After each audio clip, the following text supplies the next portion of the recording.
Well, good morning and welcome to Zen Fits. It's Memorial Day weekend and it's a little foggy out here in rural Virginia. Hope you're having a great weekend. And last night I watched a frontline piece that I had recorded about Bannon. And it was a really chilling a chilling story about Bannon, the Trump's counsel, and how he rose to power, and his mythology that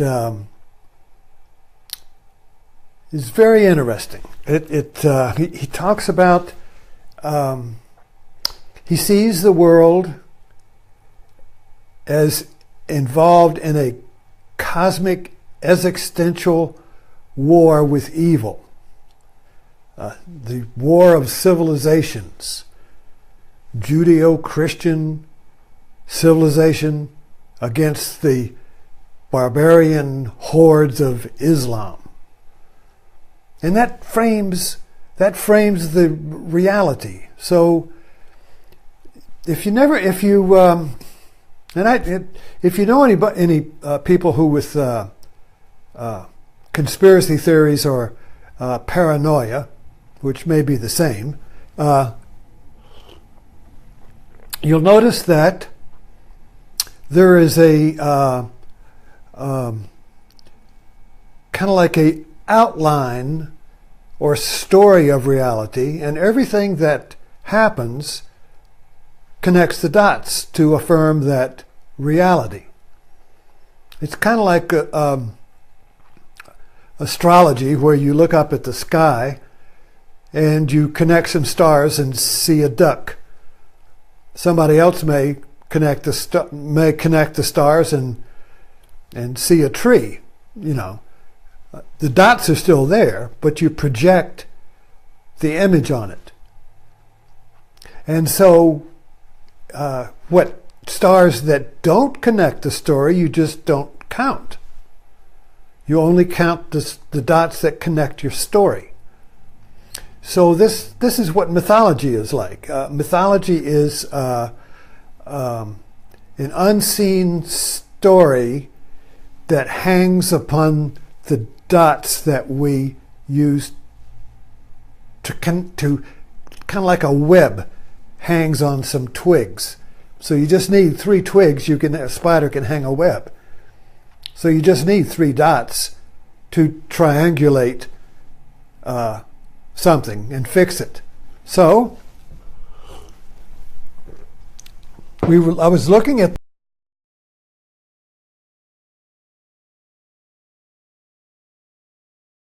a guy who could, like a lightning rod, focus the energy of this vision. And Trump was the guy. He thought before Trump that Sarah Palin was going to be it. Did you realize that? But Sarah Palin didn't fit, so he waited, and then Trump came along. Yesterday there was a lightning strike, a lightning storm here, and hail came down. And we had some people here that were getting some passport pictures, and the car was parked out, and my wife wanted me to walk them out to the car with this umbrella. And the umbrella had a big metal spike on it. And I said, I'm not going out there in that lightning storm with an umbrella with a spike on it. That's a lightning rod. So I think Bannon found Trump kind of like that. Trump could be the lightning rod, And so the little band of brothers, kind of like the communists, the Lenin's revolutionaries, or Hitler's little band of misfits, with intensity, with a focus and an energy. They caught everybody asleep. And they really reveled in knowing what was going on while other people were asleep. While the whole world was sleeping, you see. While the media was sleeping. While the government was sleeping. While the people were sleeping. This little band was able to make a fantastic coup de grace and take over power. And now they want to exercise and launch their vision of the world and save the world. So this is really a Messiah complex. It's a we're going to save civilization. We're going to save the world. And the people are asleep, and we're going to wake them up, you see. And we're going to save the world. And this is not a new vision. I mean, this reoccurs throughout human history. The first time I encountered this in mythology was when I was got into yoga and began to study Hindu mythology. And there's the epic of the Ramayana. And the Ramayana is an ancient epic in Indian mythology about Ravana, the many-headed god, who was a yogi, who through his discipline and power of mind took over the earth. And even the gods were afraid of him. All the powers of the government, the gods are principles of power, like the Supreme Court and the media and the Congress, and all of these are powers, you see. So they're kind of like the gods.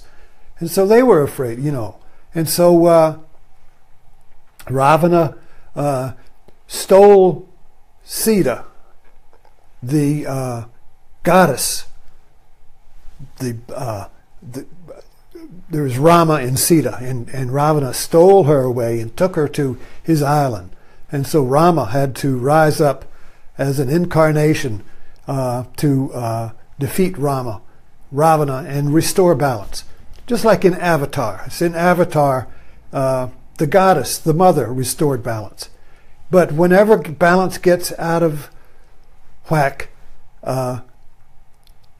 Rama or the Jesus or the mother or God or the people awake to restore balance. Well, in our secular world, it's the people who restore balance.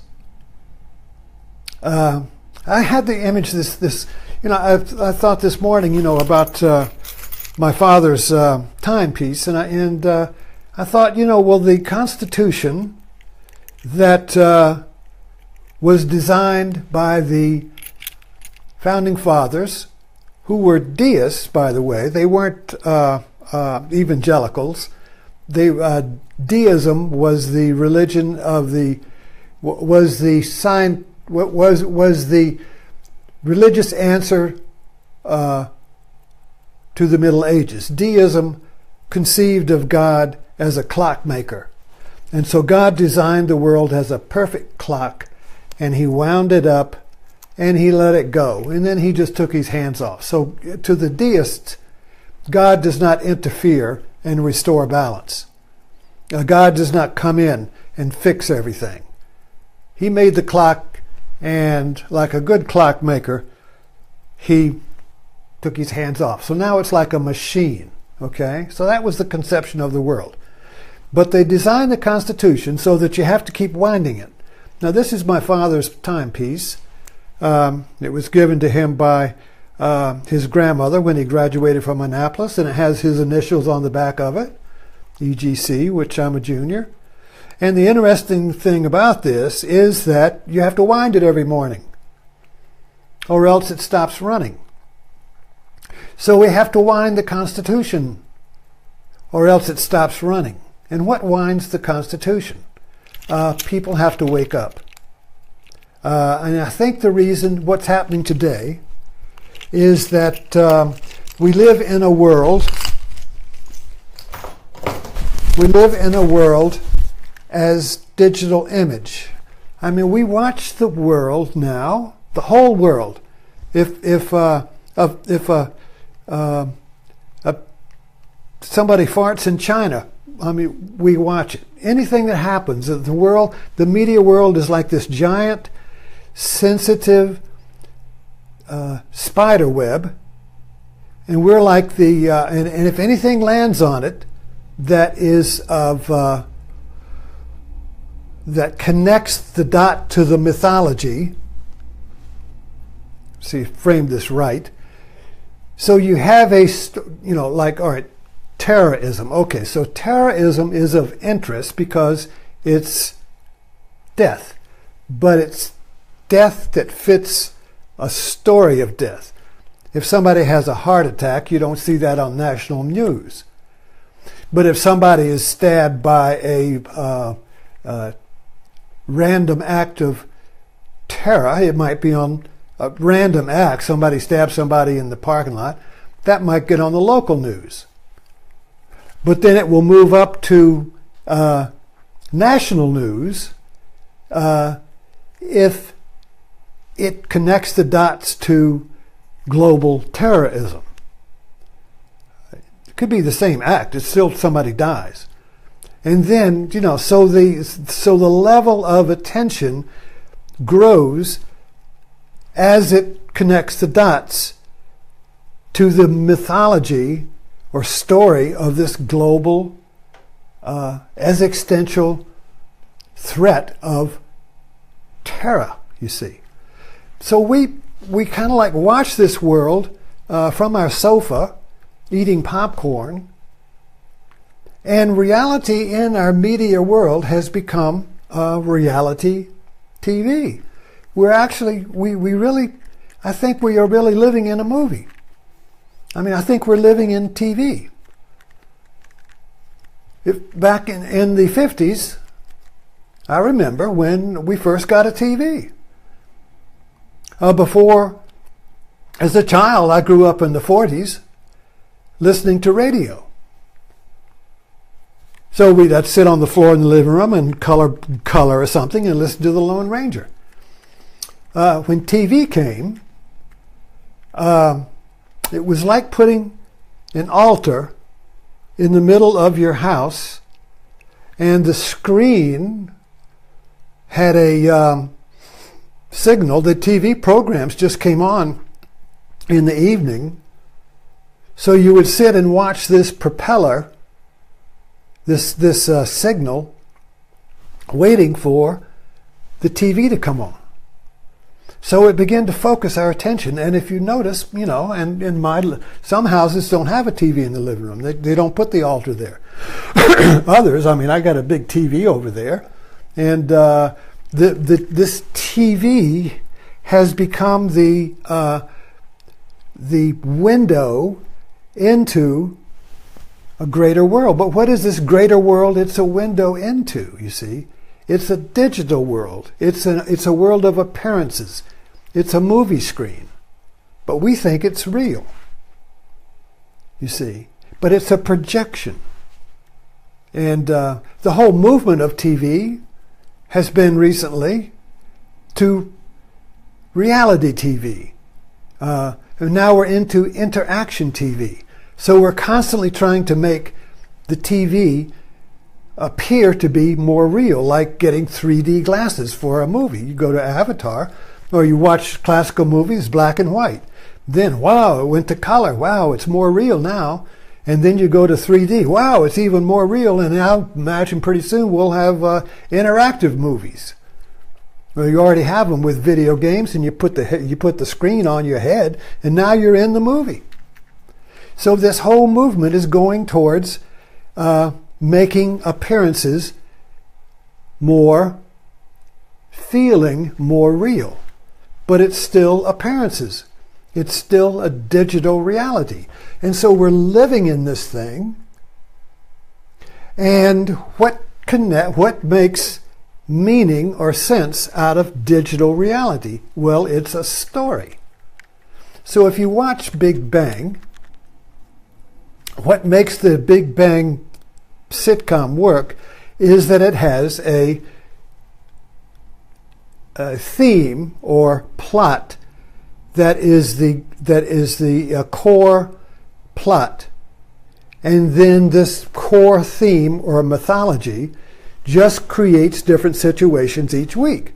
So each week you have a different situation, different time, and it's different, yet the mythology is the same. You get that idea? So the mythology is not seen. The plot, the story is not seen. The story is made real by connecting flesh and blood dots. And this is the world we're living in now. In other words, so if you know somebody, and I do, we all know somebody who harbors a conspiracy theory or a theory that is different from other people, and this is not a big thing. I mean, it could be, well, I think that person is a crook, and everybody, well, I really like that person.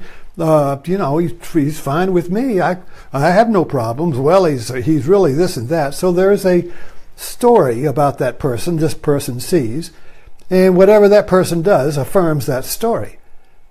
But you may not even, you know, the person's fine with me. I'm not going to judge the person. You know, so I mean, this is a very common thing.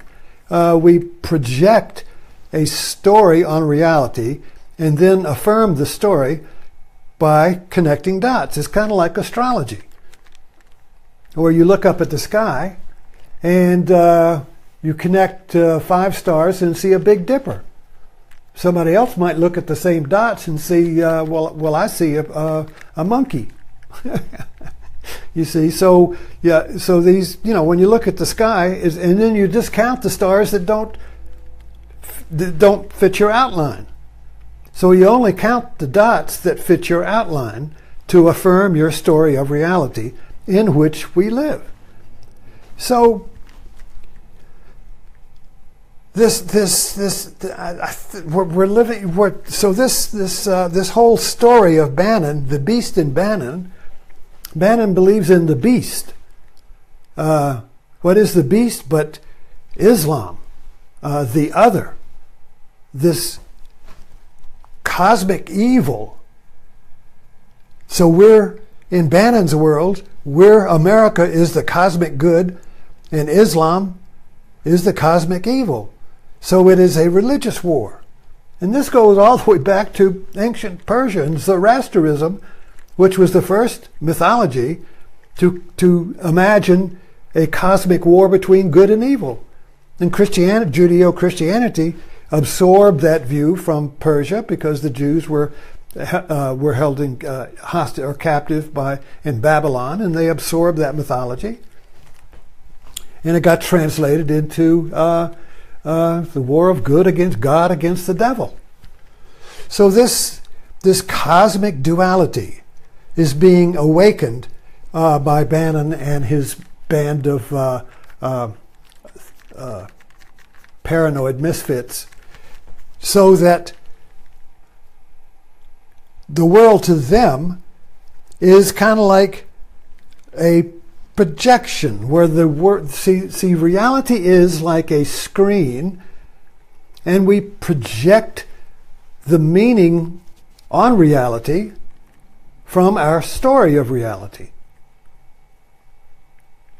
So that's why one people will see one story and other people don't see it at all, because it's a screen. It's like a movie theater where you project onto this vast appearances, the senses see reality. That's color. That's all. We all name it, you see, but it doesn't make any sense.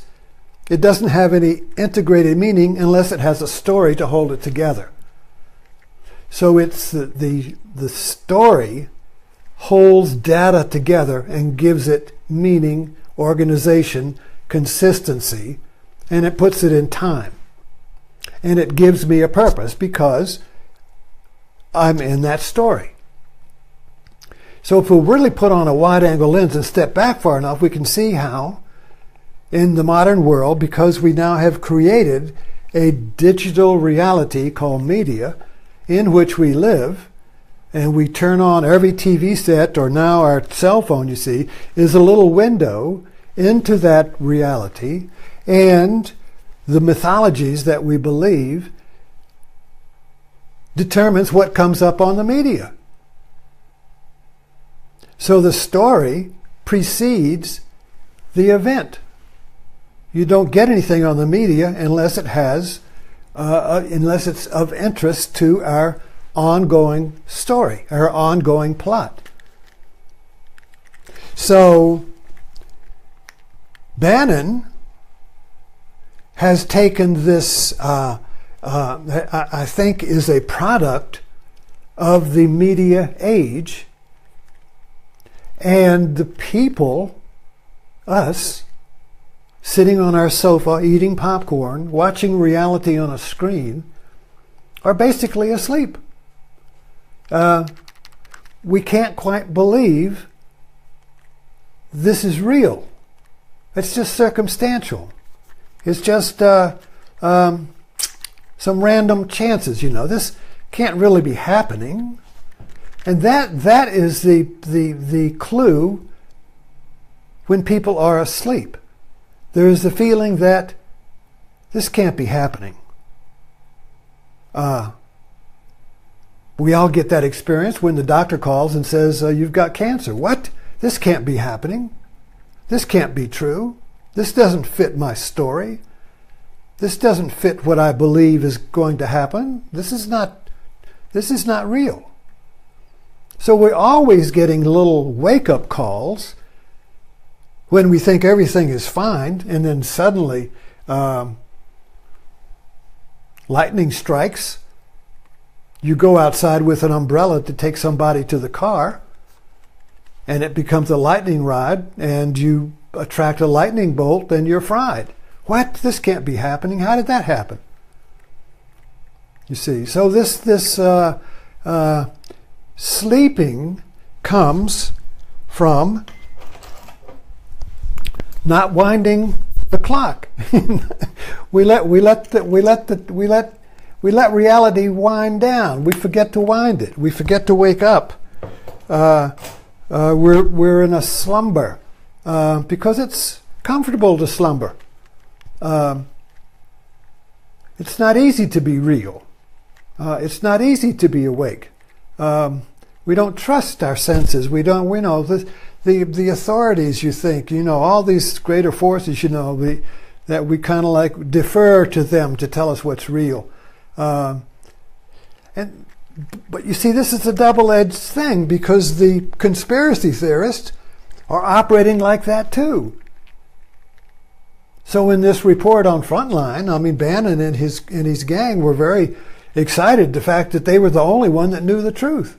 They were the only ones that could see what was going on, and the government and the political parties and the Republican Party and everybody was asleep. They were all dozing off, and they were the ones who were awake, you see. So it kind of goes both ways. And so anyway, I just was really chilled by that Frontline story. And it's interesting because the events that have happened since that story was written reminds me of the House of Cards, because this whole mythological cosmic projection of the War of the Worlds, you see, the War of the Worlds is fragilely built on cards that are failed, flawed human beings. And if you notice about a house of cards, when you start pulling out one card after another, at some point, the whole thing's going to collapse. And so this whole mythic structure that has been built over this Trump and this whole radical takeover of the American story and turning it in a different direction. Just yanking, it's like taking this story, American story, and just yanking it in a different direction. And suddenly, wait a minute, where are we going? Where are we going, you see? And so it appears that this whole structure will crumble upon its own absurdity, its own weight, you see. At some point, the whole house comes down. At least we can hope that. But the real test will come at the next election, 2018, whether or not the people will wake up. The only thing that saves America is the Declaration of Independence. And the Declaration of Independence is basically taking the clock that was created by the Founding Fathers that works in balance, checks and balance, and will run if you keep winding it. And so the people have to wind the clock. The people have to wake up and remember to wind the clock. If they go to sleep and stop winding the clock, it'll stop running. And we'll go into a great sleep of the sleep of mythology, which is the very thing that the Declaration of Independence woke us up from. The sleep of the monarchy and the sleep of the pyramid in which the king, by divine right, rules over the people, you see. So the Declaration of Independence was basically waking up from that mythology into a circle in which the people have the power instead of the guy on top of the Trump Tower, you see. So this waking up is remembering to wind the clock.